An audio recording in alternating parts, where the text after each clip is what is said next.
आज की इस वीडियो में हम बात करने वाले हैं कि कैसे नेजुको वो पहली ऐसी डीमन बनी जिसने अपनी सन की वीकनेस को भी कंकर कर लिया। आज मैं आपको इसके पीछे की स्टोरी और रीजन दोनों बताने वाला हूं। तो शुरुआत करते हैं स्टोरी से। तांजीरो छोटे से हानतेंगु की गर्दन काटने ही वाला था, पर जब ही हानतेंगु चिल्लाने लगता है, पर जब ही तांजीरो के पीछे एक और डीमन आ जाता है। इस डीमन की प्रेजेंस काफी भयानक थी। वो तांजीरो को मारने के लिए उसके ऊपर पेड़ों से बने वुडन ड्रैगन का इस्तेमाल करता है, पर नेजुको तांजीरो को बचा लेती है। तांजीरो सोचता है कि एक छठा डीमन है, पर जो गुस्से का डीमन था सेकिदो, उसने बाकी सारे डीमंस को उनकी मर्जी के बिना ही अब्जॉर्ब कर लिया था और अब वो एक बच्चे जैसा डीमन बन गया था जिसका नाम था योहाकुतेन।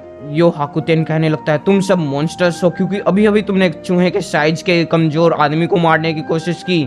तुम शैतान हो।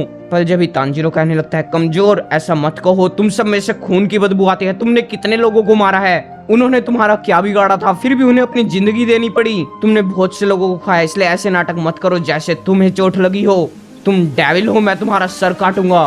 पर ये कहने के बाद भी तांजीरो उसके सामने काफी कमजोर था। उससे लड़ते लड़ते तांजीरो को काफी चोट लगी और एक बार तो उसने तांजीरो को पकड़ भी लिया था। तांजीरो को लगा था कि वो मरने वाला है, पर जब भी वहाँ पर मित्सुरी आकर तांजीरो को बचा लेती है। अब मित्सुरी योहाकुतेन से लड़ने लगती है और बाकी सब हानतेंगु को ढूंढने लगते हैं। योहाकुतेन मित्सुरी पर भी भारी पड़ने लग रहा था। वो मित्सुरी के ऊपर साउंड वेव्स का इस्तेमाल करता है। इससे मित्सुरी को काफी बुरी चोट लगती है, पर उसकी बॉडी के अभी तक परखच्चे नहीं उड़े थे और ये देखकर योहाकुतेन बिल्कुल हैरान था क्योंकि ये पहली बार था जब किसी ह्यूमन ने उसकी साउंड वेव्स को सहा था। मित्सुरी को अपना पास्ट याद आने लगता है। उसके बाद योहाकुतेन उसे मारने ही वाला था, पर बाकी सब उसे बचा लेते हैं। ये देखकर मित्सुरी को काफी गुस्सा आता है और वो अपनी फुल पावर में लड़ने लगती है। ऐसा करते करते उसके पिंक कलर का डीमन स्लेयर मार्क भी अनलॉक हो जाता है। गैनिया योहाकुतेन के वुडन ड्रैगन को खाने लगता है। गैनिया के अंदर पावर थी कि वो जिस भी डीमन का फ्लैश खाएगा थोड़े वक्त के लिए उस डीमन के फीचर्स गैनिया के अंदर आ जाएंगे। ये चीज पूरे डीमन स्लेयर कोर में सिर्फ गैनिया ही कर सकता था। वो तीनों हानतेंगु पर हमला करने की कोशिश करते हैं, पर हानतेंगु भाग चुका था।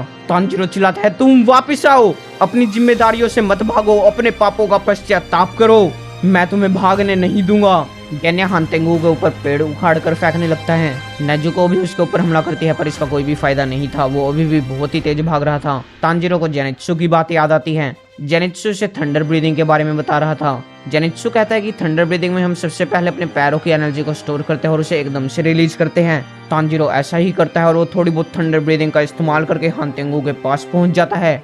वो हानतेंगु की गर्दन काटने ही वाला था, पर जब भी हानतेंगु का सिर बहुत ही ज्यादा बड़ा हो जाता है। वो तांजीरो को मारने ही वाला था, पर जब ही गैन्या उससे बचा लेता है। नेजुको उसे अपने ब्लड डीमन आर्ट से जलाने लगती है। उस आग से गैन्या भी जलने लगता है क्योंकि उसने डीमन के फ्लैश को खा लिया था, इसलिए वो एक तरफ हट जाता है और हानतेंगु, नेजुको और तांजीरो ये तीनों एक खाई में गिर जाते हैं। हानतेंगु अभी भी भागने की कोशिश करता है, पर वो कहता है, योहाकुतेन मेरी बहुत ही ज्यादा एनर्जी लेने लग रहा है, मुझे जल्दी से इंसानों को खाना पड़ेगा। तांजीरो उठने लगता है, मैं तुम्हें जाने नहीं दूंगा, मैं नरक तक भी तुम्हारा पीछा करूंगा।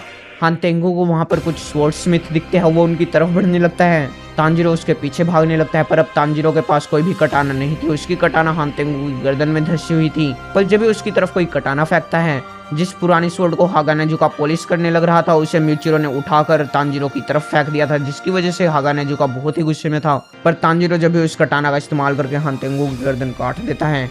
पर जब भी सूरज उगने लगता है, तांजीरो को लगा था कि वो जीत चुका है, पर जब भी हानतेंगु की बॉडी खड़े होकर स्वॉर्ड स्मिथ की तरफ जाने लगती है, पर तांजीरो का ध्यान नेजुको की तरफ था क्योंकि वो सूरज में जल जाती। दूसरी तरफ हानतेंगु की बॉडी उन स्वॉर्ड स्मिथ की तरफ अभी भी बढ़ने लग रही थी। तांजीरो हानतेंगु के कटे हुए सिर को देखता है कि जिस हानतेंगु को उसने मारा है वो हानतेंगु असल में था ही नहीं, वो हानतेंगु का एक और क्लोन था।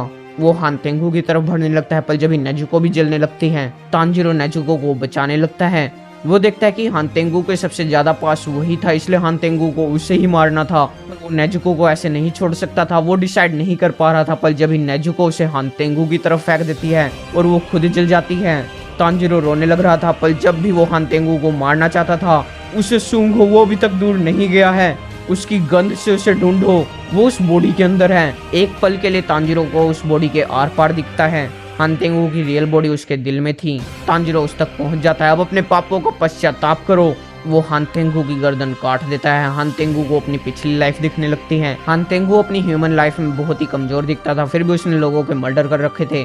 जब भी लोग पकड़कर उसे जज के पास लेकर जाते तो वो कहता कि मैं तो कमजोर सा हूँ, मैं किसी की जान नहीं ले सकता। उसने ऐसे ही कई बार झूठ बोला, पर उसके बाद जज ने उसे मौत की सजा सुना दी। हानतेंगु असल में एक झूठा था, पर जब भी वहाँ पर मुजान ने आकर उसे एक डीमन बना दिया। तांजीरो सोचता है हम जीत गए पर हमने नेजुको को खो दिया। पर जब भी वो देखता है कि नेजुको ठीक है और वो सनलाइट में घूमने लग रही है, नेजुको कहती है गुड मॉर्निंग। तो ये तो कहानी हो गई कि कैसे नेजुको ने सनलाइट को कंकर किया, पर इसके पीछे क्या कारण था कि बाकी डीमंस सनलाइट को कंकर नहीं कर पाए और सिर्फ नेजुको ही इसे कंकर कर पाई। तो इसका मेन रीजन है सेल्स। अब देखो मुजान क्या करता है कि वो अपने सेल्स को किसी ह्यूमन की बॉडी में भेज देता है, और क्योंकि मुजान के सेल्स उस ह्यूमन के सेल से ज्यादा ताकतवर होते हैं इसलिए वो उस ह्यूमन के सेल को खा जाते हैं और उसकी बॉडी के अंदर ह्यूमन से ज्यादा डीमन के सेल हो जाते हैं, जिसकी वजह से वो डीमन बन जाता है। पर नेजुको की बॉडी में ऐसा नहीं था। नेजुको के ज्यादातर एंसेस्टर सन ब्रीदिंग का इस्तेमाल करते थे, जिसकी वजह से जो नेजुको के सेल्स थे वो नॉर्मल ह्यूमन के सेल से काफी ज्यादा ताकतवर थे। कुछ पल के लिए वो मुजान के सेल से लड़ने लग रहे थे और वो उसमें हार चुके थे, इसलिए नेजुको एक डीमन बन गई थी। पर कुछ वक्त के बाद ही नेजुको के सेल्स जीतने लगे थे। ये बात अगले चैप्टर में तमायो भी पॉइंट आउट करती है कि उसने नेजुको के सेल्स की मदद से एक ऐसी दवाई बना ली है जिसकी मदद से हम डीमन को ह्यूमन में कन्वर्ट कर सकते हैं। और तमायो को यकीन नहीं हो रहा था कि नेजुको अभी तक एक डीमन ही है, क्योंकि उसे तो बहुत पहले ही एक ह्यूमन बन जाना चाहिए था। असल में किसी वजह से नेजुको खुद ही एक डीमन बने रहना चाहती थी। शायद वो ऐसा इसलिए करना चाहती थी ताकि वो तांजीरो की बैटल में मदद कर सके, क्योंकि ऑब्वियसली वो डीमन फॉर्म में ह्यूमन फॉर्म से ज्यादा ताकतवर थी। और मुजान के सेल्स को खाने के बाद जो नेजुको के खुद के सेल्स थे वो भी काफी ताकतवर हो चुके थे, इसलिए एक अपर मून ना होने के बावजूद भी नेजुको के अंदर वो सारी क्वालिटीज थी जो एक अपर मून में होती है। और क्योंकि अब नेजुको के अंदर ज्यादा ह्यूमन सेल्स हो गए थे जो कि उसके खुद के सेल्स थे, तो वो सनलाइट में भी चल फिर सकती थी। और इसलिए अगर इसके बाद मुजान को सनलाइट को कंकर करना था तो उसे सिंपली बस नेजुको को खाना था। उसके बाद नेजुको के सेल्स उसकी बॉडी में मल्टीप्लाई होने लगते, जिसकी मदद से वो आराम से सनलाइट को कंकर कर लेता। तो आई होप आपको इसके पीछे का रीजन भी समझ में आ गया होगा। आज के लिए बस इतना ही। आई होप आपको ये वीडियो बढ़िया लगी होगी। अगर बढ़िया लगी है तो इस वीडियो को सब्सक्राइब करना। आज के लिए बस इतना ही। Tata bye bye.